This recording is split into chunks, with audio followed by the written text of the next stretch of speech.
I was studying physics when I first investigated the claims that Christians made about Jesus. And I think I would have said something just like that. It must be ridiculous, a man rising from the dead. I assumed all Christians had taken leave of their senses. And that was until I actually came across some Christians who weren't stupid, and they really believed it.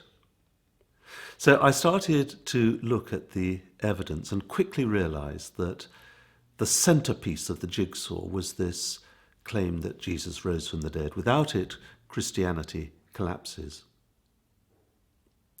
So, isn't it ridiculous?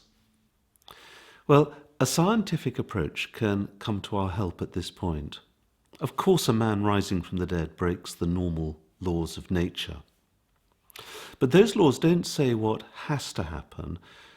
They merely describe what normally does happen. When you go to unusual circumstances like down to absolute zero temperature or up to the speed of light or back to the beginning of time, those are very unusual circumstances and different laws apply.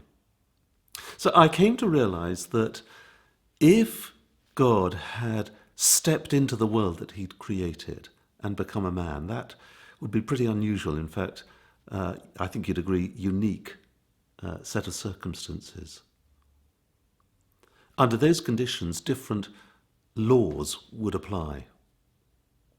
And it would be no surprise if the entrance into the world and the departure from it broke all the normal laws of life and death, perhaps a virgin birth, perhaps rising from the dead. So maybe it's not so ridiculous after all. Maybe it's reasonable that if Jesus was and is God, then he must have risen from the dead. But of course, just because a resurrection could happen, that doesn't mean it did happen. What is the evidence?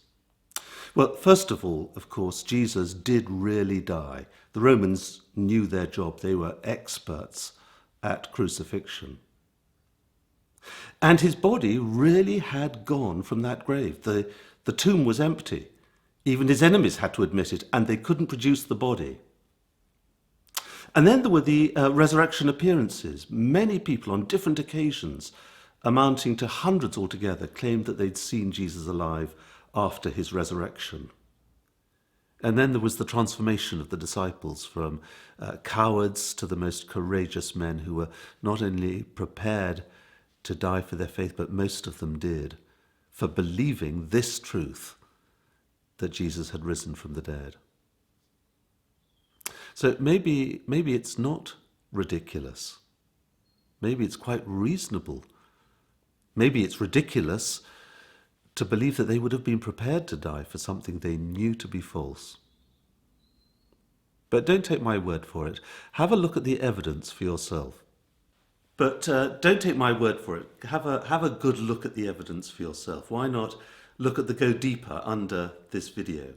Why not read the accounts of the eyewitness accounts of the resurrection for yourself?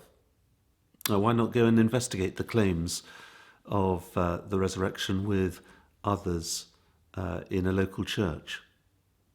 And decide for yourself whether the resurrection is ridiculous or real.